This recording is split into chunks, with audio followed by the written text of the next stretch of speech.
जय हिंद दोस्तों। एक बार फिर स्वागत है आप सबका हमारे चैनल SR एजुकेशन पर। आइए आज की वीडियो में हम पढ़ते हैं NCERT की पुस्तक कक्षा 6 की NCERT। जैसा कि हम सभी को पता है UPSC हाई लेवल के एग्जामों में NCERT की क्या भूमिका रहती है। तो चलिए NCERT की कक्षा 6 का इतिहास पढ़ लेते हैं। तो NCERT में कक्षा 6 का पहला चैप्टर है कब, क्या, कब, कहाँ और कैसे। इतिहास का पहला चैप्टर है क्या, कब, कहाँ और कैसे। तो चलिए इसके बारे में पढ़ते हैं। एक लड़की है राशिदा। अब वो सवाल कर रही है, कहीं जा रही है या फिर किसी से सवाल कर रही है। देखिए क्या करती है राशिदा। राशिदा का सवाल, राशिदा सवाल पूछ रही है। राशिदा का सवाल। राशिदा बैठी अखबार पढ़ रही थी। अचानक उसकी निगाह एक सुर्खी पर पड़ी। 100 साल पहले वह सोचने लगी, यह कोई कैसे जान सकता है कि इतने वर्षों पहले क्या हुआ था।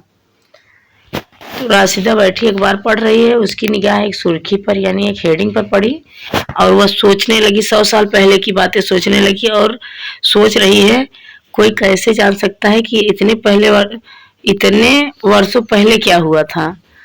अब देखिए वो सोच रही है कैसे पता लगाया जाए इसका कि इतने वर्षों पहले क्या हुआ था। तो राशिदा सोच रही है कैसे पता लगाएं कि 100 साल पहले क्या हुआ था। तो आइए जानते हैं।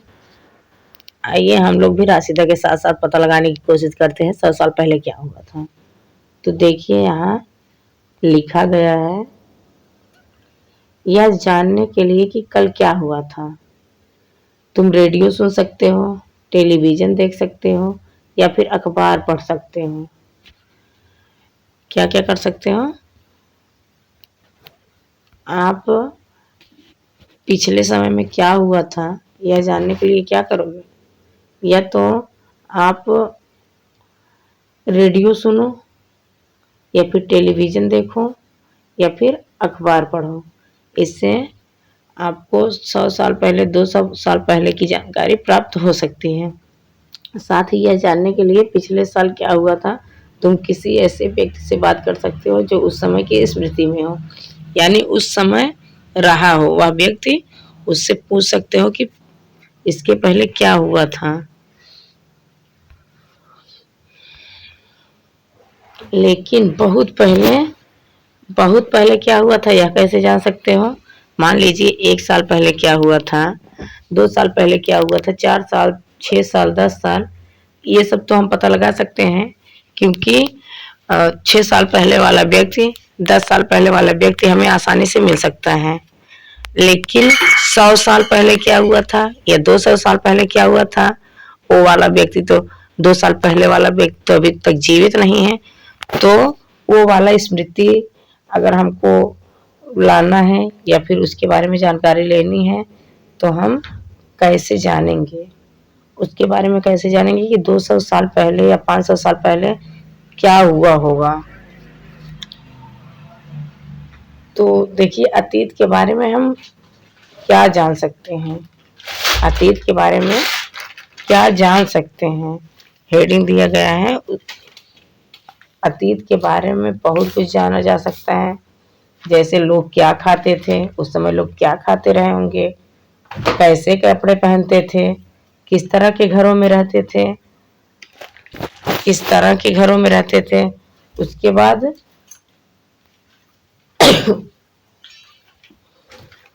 हम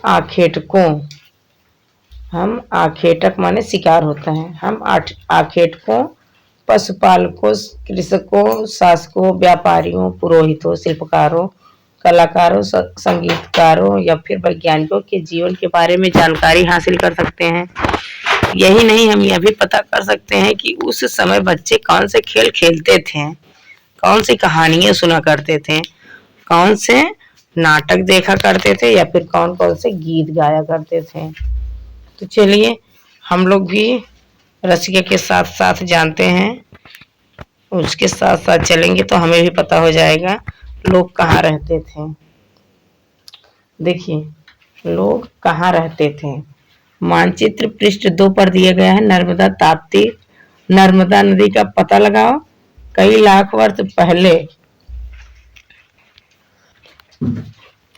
नर्मदा नदी का पता लगाओ मैप पर।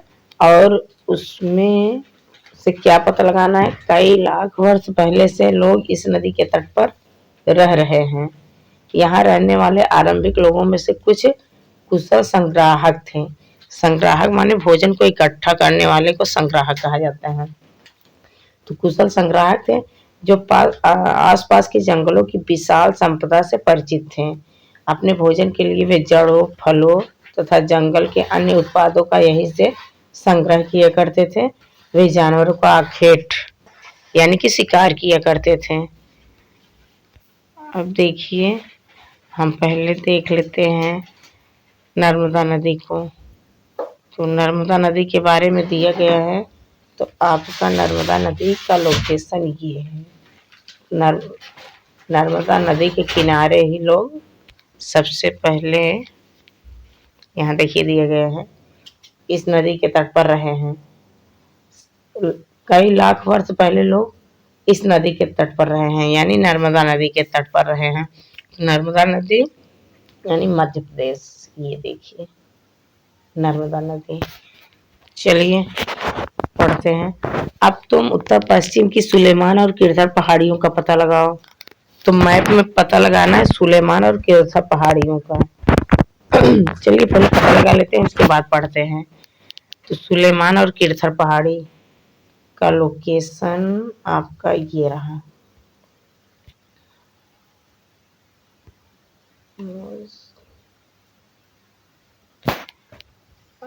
किरथर और सुलेमान पहाड़ी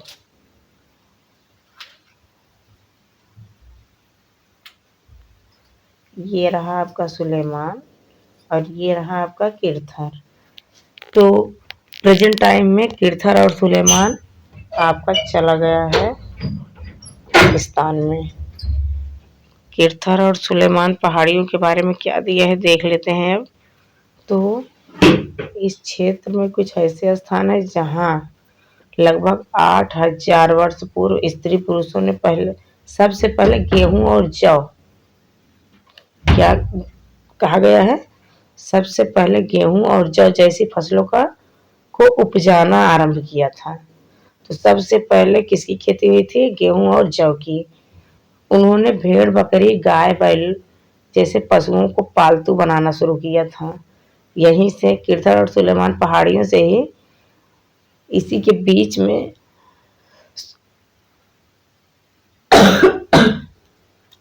सुलेमान और किरथर पहाड़ियों के पर रहते थे और वहीं से ये लोग गेहूं और जौ जैसी फसलों को उपजाना प्रारंभ किए थे। भेड़ बकरियों को पाले थे गाय बैल पाले थे पशुओं को पालतू बनाना शुरू किए थे। इनका सबसे पहला पालतू पशु था कुत्ता। सबसे पहला पालतू पशु था सबसे पहला पालतू पशु कुत्ता। कौन था कुत्ता था। तो यहीं से ये लोग जानवरों को पालना शुरू किए थे। आगे पढ़ते हैं। लोग गांव में रहते थे। यहाँ के लोग गांव में रहते थे। ये देखिए लोग गांव में रहते थे। उत्तर पूर्व में गारो तथा मध्य भारत में विंध्य पहाड़ियों का पता लगाओ। चलिए पता लगा लेते हैं उसके बाद पढ़ते हैं। तो उत्तर पूर्व में गारो तथा मध्य भारत में विंध्य पहाड़ियां। उत्तर पूर्व यानी सेवन सिस्टर।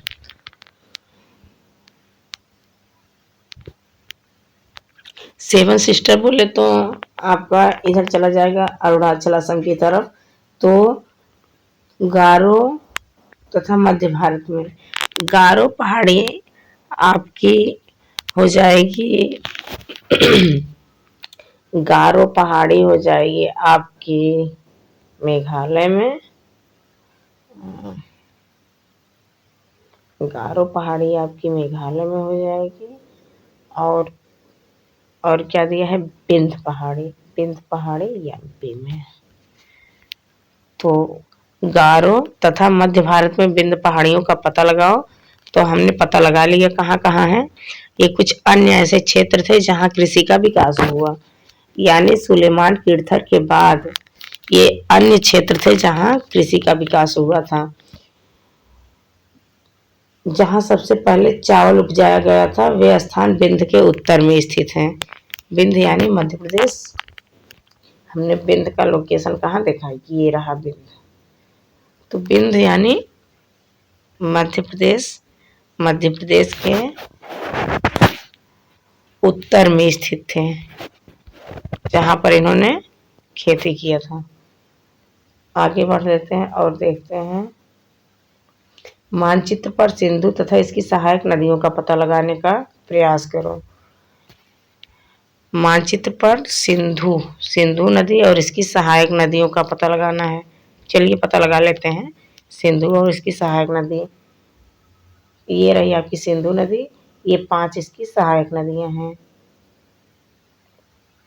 झेलम, चिनाब, रावी, ब्यास, सतलज। झेलम, चिनाब, रावी, ब्यास, सतलुज। झेलम, चिनाब, रावी, ब्यास, सतलुज। तो ये सिंधु नदी की 5 सहायक नदियां हैं। हमने मैप पर 5 सहायक नदियों को देखा। अब सहायक नदियों इसकी विशेषता क्या थी इसके बारे में पढ़ लेते हैं। तो यहाँ दिया गया है सहायक नदियाँ उन्हें कहते हैं जो एक बड़ी नदी में मिल जाती हैं। तो सहायक नदियाँ उसे कहते हैं जो एक बड़ी नदी में जाकर मिल जाती हैं। लगभग 4700 वर्ष पूर्व यानी 4700 वर्ष पूर्व इन्हीं नदियों के किनारे कुछ आरंभिक नगर फले फूले थे। अब नगर की बात कर रहा है। नगर फले फूले थे। गंगा व उसकी सहायक नदियों के किनारे तथा समुद्र तटवर्ती इलाकों में नगरों का विकास लगभग 2500 वर्ष पूर्व हुआ था। मतलब इसके बाद हुआ था। यहाँ इसकी सहायक नदियों के किनारे तथा समुद्र तटीय, मतलब इसकी सहायक नदियां जो 5 सहायक नदियों के बारे में हम बताएं उसके किनारे तथा समुद्र तटीय इलाकों में नगरों का विकास लगभग 25 वर्ष पूर्व हुआ था। 25 वर्ष पहले हुआ था। 47 वर्ष पूर्व इन्हीं नदियों के कुछ आरंभिक नगर फले फूले थे, यानी उसकी सहायक नदी और सिंधु नदी। आगे देख लेते हैं। गंगा तथा इसकी सहायक नदी सोन का पता लगाओ। इसमें दिया गया गंगा तथा इसकी सहायक नदी सोन नदी है। उसका लोकेशन देखने को कह रहा है मैप में। तो देख लेते हैं, पहले लोकेशन देख लेते हैं उसके बाद पढ़ते हैं। तो गंगा तथा इसकी सहायक नदी, गंगा नदी का लोकेशन आपका ये रहा। गंगा नदी, ये रही आपकी गंगा नदी। उसकी सहायक नदी सोन नदी ये है। तो हमने गंगा की सहायक नदी सोन को देख लिया है। अब इसके बारे में पढ़ते हैं। गंगा के दक्षिण में इन नदियों के आसपास का क्षेत्र प्राचीन काल में मगध, प्राचीन काल यानी प्राचीन माने पुराना काल, प्राचीन काल में मगध, वर्तमान में जो बिहार के नाम से जाना जाता है, इसके शासक बहुत शक्तिशाली थे और उन्होंने विशाल साम्राज्य की स्थापना की थी, विशाल राज्य की स्थापना की थी। देश के अन्य हिस्सों में भी ऐसे राज्यों की स्थापना की गई थी। ऐसा नहीं है सिर्फ मगध में ही किया गया था। देश के अन्य हिस्सों में भी ऐसे राज्यों की ही स्थापना की गई थी, यानी कि वहाँ भी बहुत विशाल राज्य स्थापित हुआ था। लोगों ने सदैव उपमहाद्वीप के एक हिस्से से दूसरे हिस्से तक यात्रा की। कभी कभी हिमालय जैसे ऊंचे ऊंचे पहाड़ियों, रेगिस्तान, नदियों तथा समुद्रों के कारण यात्रा जोखिम भरी होती थी। इसमें देखिए, पर्वतों, पहाड़ियों, रेगिस्तान, नदियों तथा समुद्रों के कारण यात्रा जोखिम भरी होती थी। फिर भी ये यात्राएं उनके लिए असंभव नहीं थी। सोचो, जिस समय ये ट्रांसपोर्ट के साधन नहीं थे, ट्रांसपोर्ट नहीं था, उस समय की बात कर रहा है। तमाम कठिनाइयां उनके सामने थी, फिर भी यह काम उनको असंभव नहीं लग रहा था, संभव था। अतः कभी कभी लोग काम की तलाश में तो कभी प्राकृतिक आपदाओं के कारण एक स्थान से दूसरे स्थान जाया करते थे। कभी सेनाएं दूसरे क्षेत्रों पर विजय हासिल करने के लिए जाती थी। इसके अतिरिक्त व्यापारी कभी काफिलों में तो कभी जहाजों में अपने साथ मूल्यवान वस्तुएं लेकर एक स्थान से दूसरे स्थान जाते थे। धार्मिक गुरु लोगों को शिक्षा और सलाह देते हुए एक गांव से दूसरे गांव जाते थे। अब देखिए कारण बन रहा है, क्या क्या कारण हो सकता था एक स्थान से दूसरे स्थान पर जाने का। तो कभी कभी धार्मिक गुरु लोगों को शिक्षा और सलाह देते हुए भी एक गांव से दूसरे गांव में जाते थे। एक कस्बे से दूसरे कस्बे में जाया करते थे।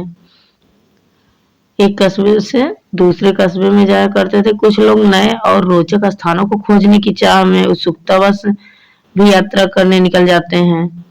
जैसे आज के लोग घूमने जाते हैं, वैसे कुछ लोग रोचक स्थानों की खोज की चाह में उत्सुकतावश भी यात्रा करते थे। इन सभी यात्राओं से लोगों को एक दूसरे के विचारों को जानने का अवसर मिला। आज लोग यात्राएं क्यों करते हैं? उस समय के लोग तो यात्रा इसलिए करते थे।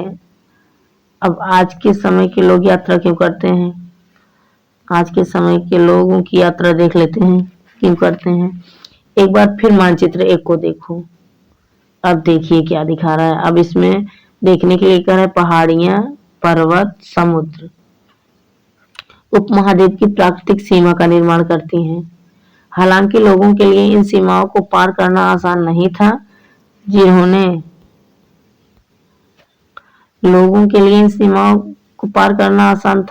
था।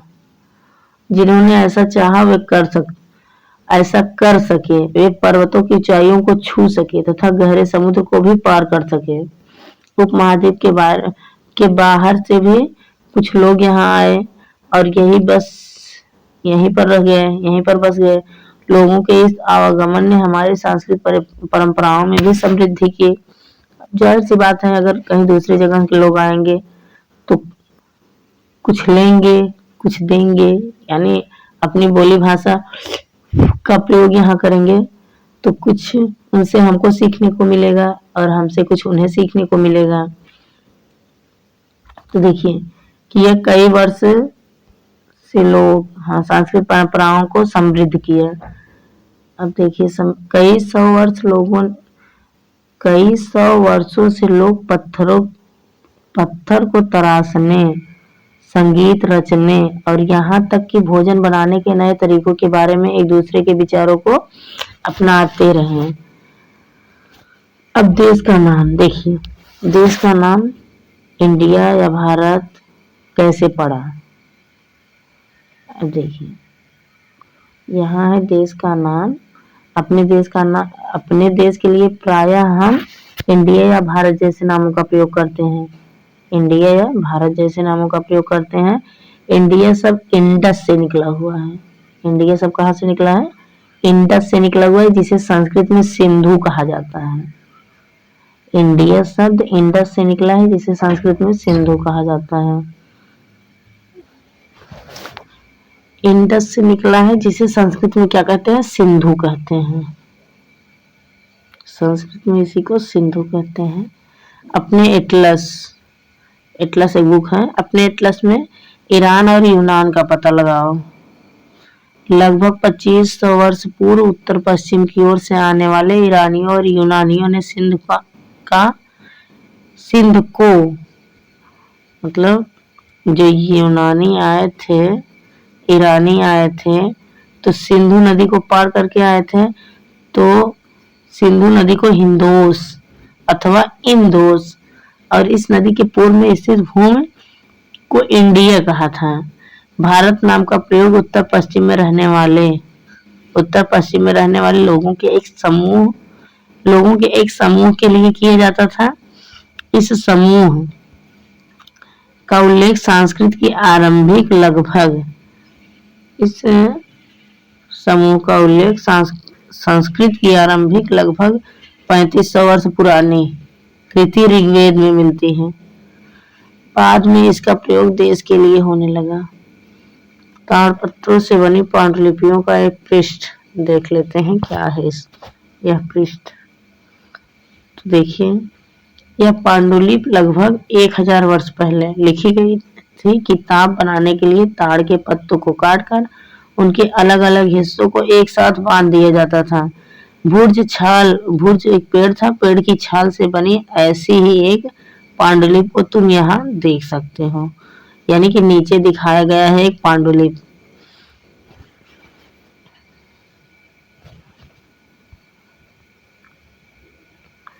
चलिए पहले पांडुलिपि को ही देख लेते हैं। ये रहा आपका पांडुलिपि, देख लीजिए लिखा गया है। इसके बारे में कुछ पढ़ लेते हैं। तो अतीत के बारे में कैसे जानेंगे? चलिए, अतीत की जानकारी हम कई तरह से प्राप्त कर सकते हैं। इनमें से एक तरीका अतीत में लिखी गई पुस्तकों को ढूंढना और पढ़ना है।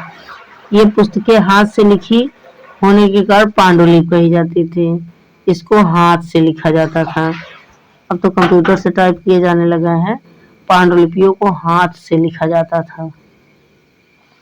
अंग्रेजी में पांडुलिपि के लिए प्रयुक्त होने वाला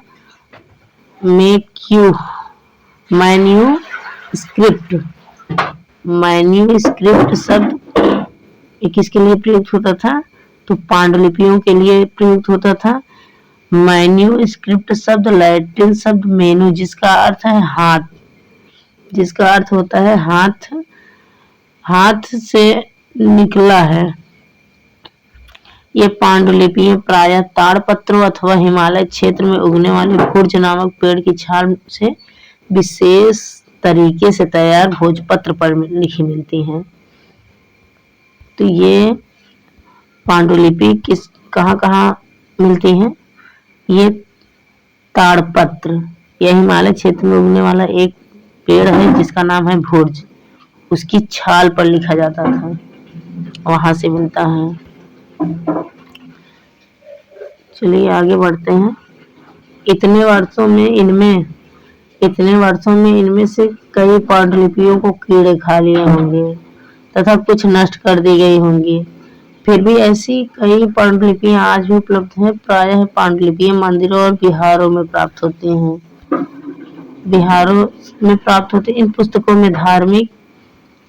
इन पुस्तकों में धार्मिक मान्यताओं व व्यवहारों, राजाओं का जीवन, औषधियां, विज्ञान आदि सभी प्रकार के विषयों की चर्चा मिलती है।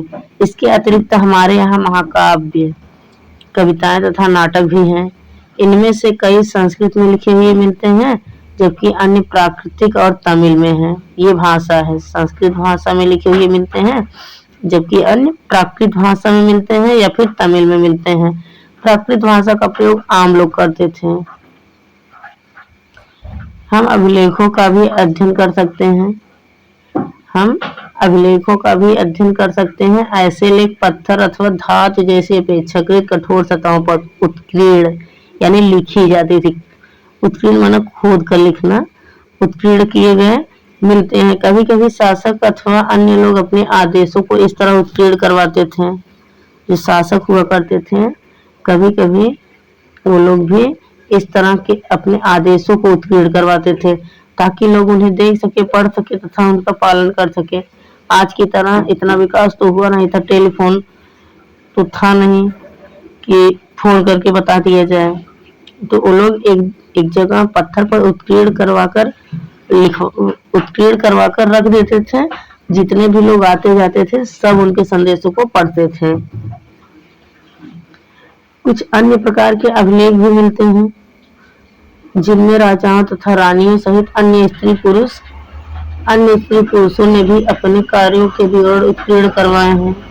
उदाहरण के लिए प्रायः शासक लड़ाइयों में अर्जित विजयों का लेखा जोखा रखा करते थे। जब विजित होकर आते थे तब ऐसे ही अभिलेख उत्कीर्ण करवाते थे। चलिए इधर देख लेते हैं। लगभग 2250 यानी 2250 वर्ष पुराना यह अभिलेख वर्तमान अफगानिस्तान के कंधार प्रांत से प्राप्त हुआ है। ये इस अभिलेख की बात कर रहे हैं। ये अभिलेख कितना पुराना है?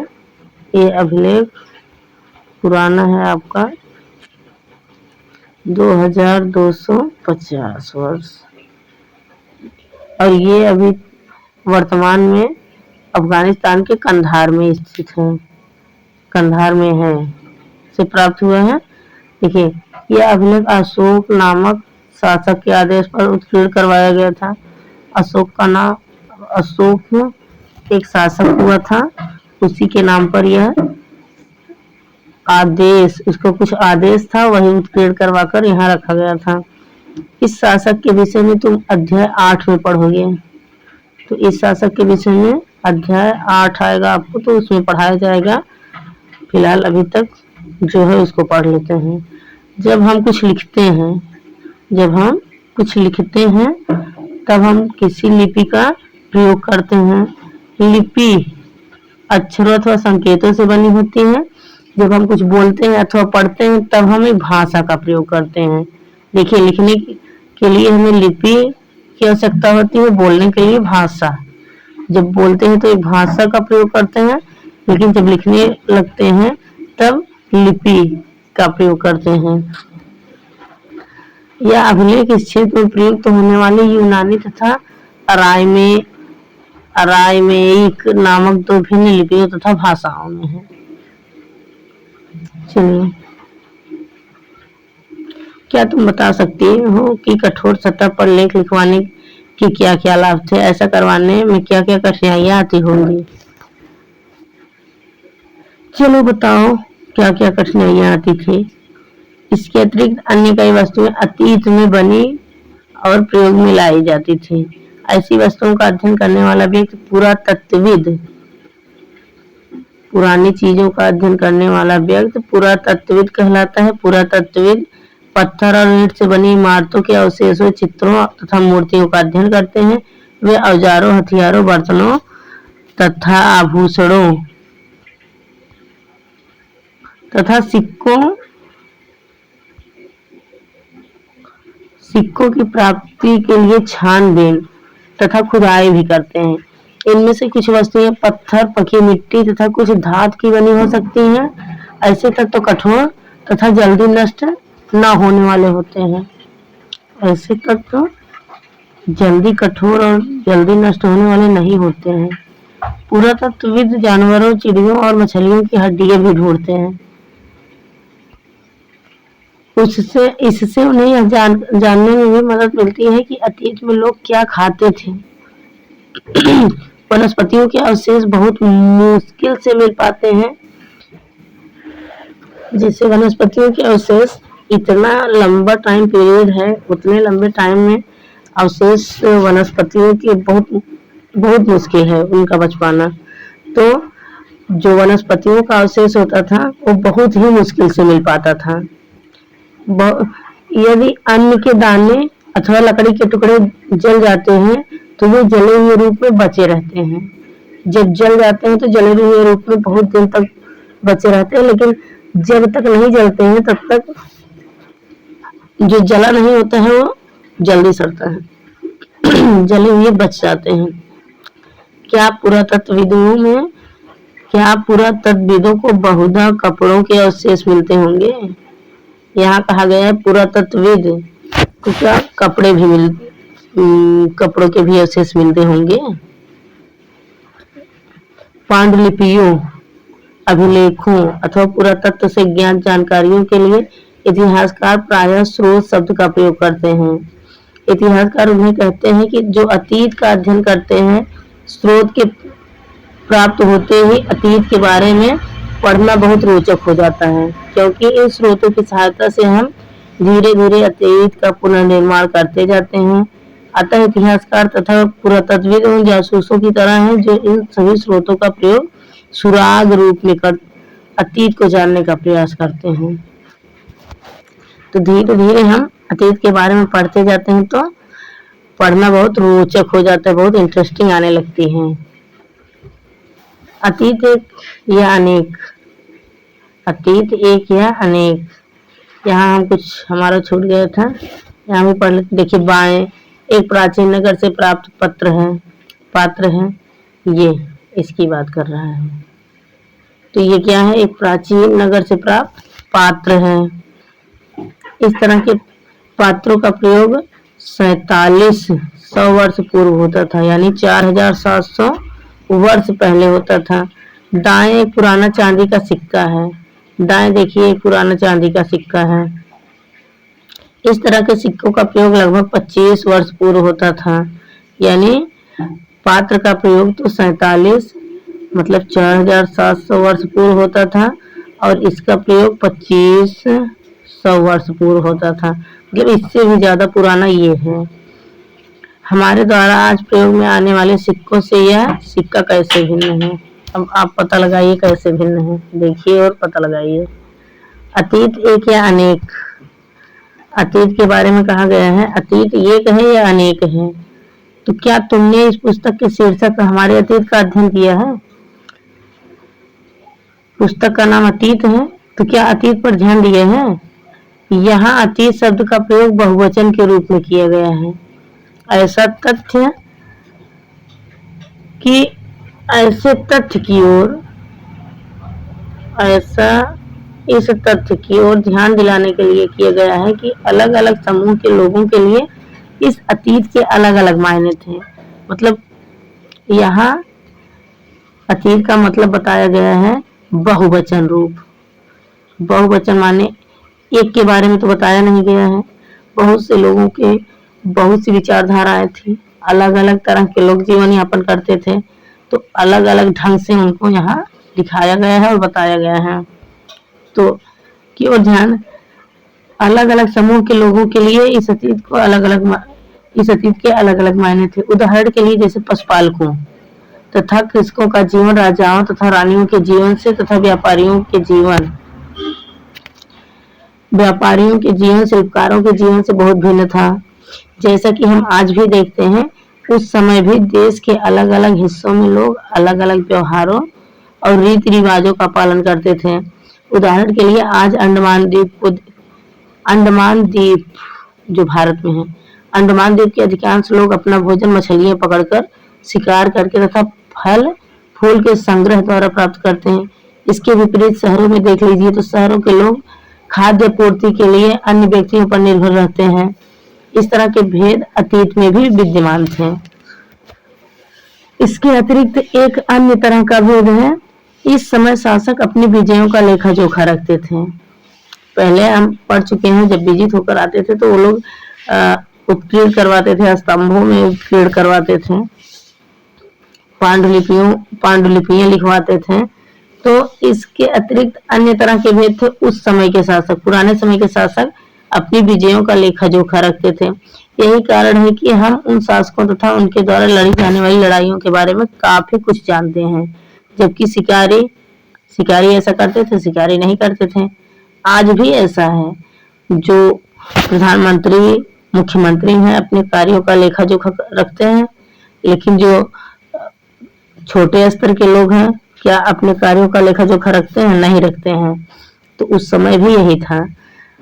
जबकि शिकारी, मछुआरे, संग्राहक, कृषक अथवा पशुपालक जैसे आम आदमी प्राय अपने कार्यों का लेखा जोखा नहीं रखते थे। पुरातत्व की सहायता से हमें उनके जीवन को जानने में मदद मिलती है। हालांकि अभी भी इसके बारे में बहुत कुछ जानना शेष है। तिथियों का मतलब क्या होता था? तिथि का मतलब देखिए क्या होता था। अगर कोई तुमसे तिथि के विषय में पूछे तो शायद उस दिन की तारीख, माह, वर्ष, जैसे कि 2000 या इसी तरह का कोई और वर्ष बताओगे। वर्ष की यह गणना ईसाई धर्म प्रवर्तक ईसा मसीह के जन्म की तिथि से की जाती है। ठीक है, इसकी गणना कहाँ से की जाती है? ईसाई धर्म प्रवर्तक ईसा मसीह के जन्म की तिथि से की जाती है। अतः 2000 वर्ष कहने का तात्पर्य ईसा मसीह के जन्म के 2000 वर्ष बाद से है। ईसा मसीह के जन्म पूर्व की सभी तिथियां ईसा पूर्व कहलाती हैं। इंग्लिश में बोले तो BC ईसा पूर्व कहलाती हैं। ईसा मसीह के जन्म के पहले की तिथियां ईसा मसीह इनके पहले की तिथियां ईसा पूर्व कहलाती हैं और बाद की तिथियां ईसवी कहलाई। ठीक है, ईसा मसीह के जन्म के पूर्व ईसा पूर्व, जन्म के बाद ईसवी। ईसा पूर्व के रूप में जानी जाती थी। इस पुस्तक में हम 2000 को अपना आरंभिक बिंदु मानते हैं। मतलब यहाँ जो भी करना है 2000 को आरंभिक बिंदु मानकर करना है। तो 2000 को अपना आरंभिक बिंदु मानते हुए वर्तमान से पूर्व की तिथियों का उल्लेख करते हैं। चलिए, इतिहास और तिथियां देख लेते हैं। इतिहास तिथि क्या है? अंग्रेजी में बीसी, हिंदी में ईसा पूर्व का तात्पर्य बिफोर क्राइस्ट, ईसा पूर्व से है, यानी कि ईसा मसीह के जन्म से पहले है। बिफोर क्राइस्ट या बीसी या ईसा पूर्व। कभी कभी तुम तिथियों से पहले एडी, हिंदी में ईसवी, इंग्लिश में एडी लिखा पाती हो, या एनो डोमिनी, मतलब बीसी का मतलब हुआ बिफोर क्राइस्ट, बिफोर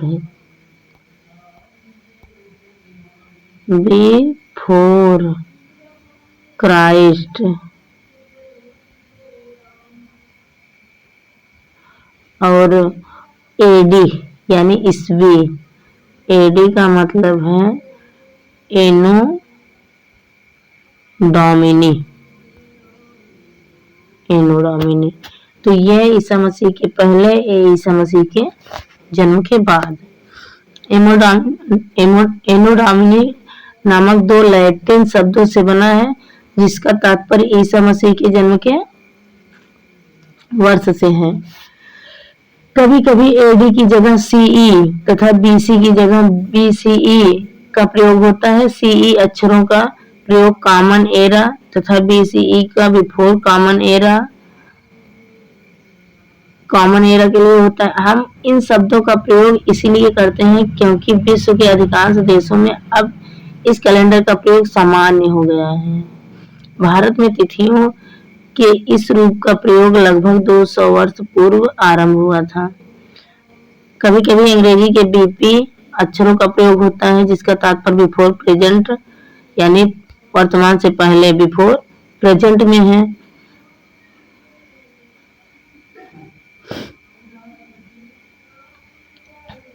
अन्यत्र देख लेते हैं। जैसा कि हमने पहले पढ़ा, अभिलेख कठोर सतहों पर उत्कीर्ण करवाए जाते थे। इनमें से कई अभिलेख कई सौ वर्ष पूर्व लिखे गए थे। सभी अभिलेखों में लिपियों भाषाओं का प्रयोग हुआ है। समय के साथ साथ अभिलेखों में प्रयुक्त भाषाओं तथा लिपियों में बहुत बदलाव आ चुका है। विद्वान यह कैसे जान पाते होंगे कि क्या लिखा था? इसका पता अज्ञात लिपि का अर्थ निकालने के लिए एक प्रक्रिया द्वारा लगाया जा सकता है। इस प्रकार की अज्ञात लिपि को जानने की एक प्रसिद्ध कहानी उत्तरी अफ्रीकी देश मिस्र में मिलती है। लगभग 5000 वर्ष पूर्व यहाँ राजा रानी रहते थे। मिस्र के उत्तरी तट पर रोसेट्टा नाम का एक कस्बा है। देखिए, कहानी की तरह दिया हुआ है। अब देखिए कैसे इसका पता लगाते थे कि क्या लिखा गया है। ये सब लिखावट है। ये आपका लिखा गया है पी, ये आपका टी, ओ लिखा गया है, यल लिखा गया है, यम लिखा गया, आई यस लिखा गया है। ये आपका के लिखा गया है, यल, आई, ओ, पी, ए, डी या टी, आर, ए। अब देखिए, मिस्र के उत्तरी तट पर रोसेट्टा नाम का एक कस्बा है। यहाँ से एक ऐसा उत्कीर्णित पत्थर मिला है जिस पर एक ही लेख 3 भिन्न भिन्न भाषाओं में लिखे हुए हैं। एक ही लेख लिखा है, 3 भिन्न भिन्न भाषाओं में लिखा है। लिपि यूनानी तथा मिस्री लिपि के 2 प्रकारों में है। कुछ विद्वान यूनानी भाषा पढ़ सकते थे। उन्होंने बताया कि यहाँ राजाओं तथा रानियों के नाम एक छोटे से फ्रेम में दिखाए गए हैं। इसे कारतूस कहा जाता था। कहा जाता है किसको?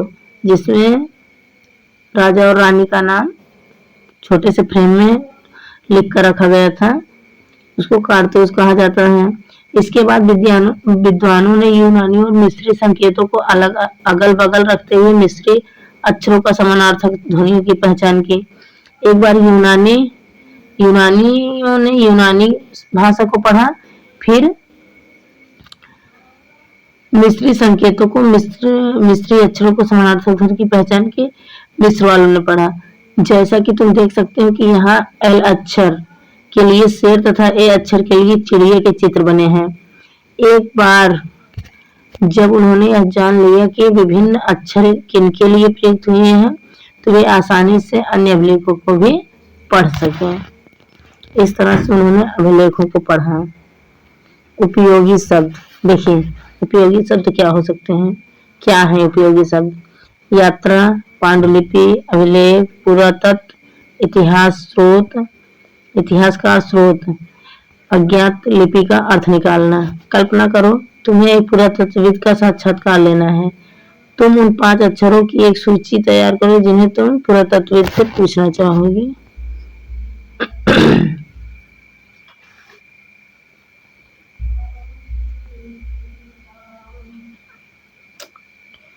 अब कुछ तिथि महत्वपूर्ण तिथियां दी गई हैं।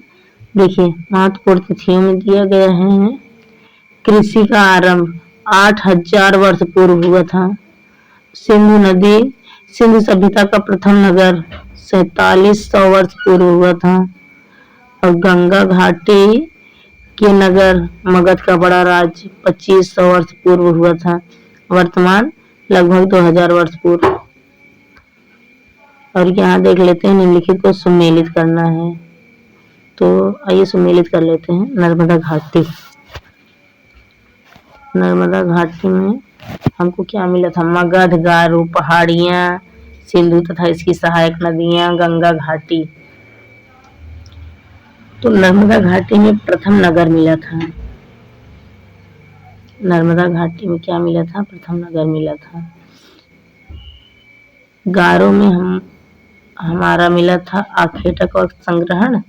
सिंधु तथा इसकी सहायक नदियाँ कहाँ मिला था? गंगा घाटी कहाँ मिला था? मगध कहाँ मिला था? एक तो हम बता दिए हैं, बाकी आप लोग करेंगे। और आगे देखिए पांडुलिपियों, और दूसरा क्वेश्चन है पांडुलिपि तथा अभिलेखों में एक प्रमुख अंतर बताओ। आगे दिया गया है आपका, और चर्चा करें राशिदा के प्रश्न। ये सब प्रश्न उत्तर आप लोग कर लोगे। ये रहा। और ये मिलान अगर आप पढ़े हो तो कर लोगे, अगर नहीं कर पाओगे तो नेक्स्ट वीडियो में इस पर चर्चा करके तब आगे बढ़ेंगे। इसी के साथ ये वीडियो यहीं पर समाप्त होता है। जय हिंद।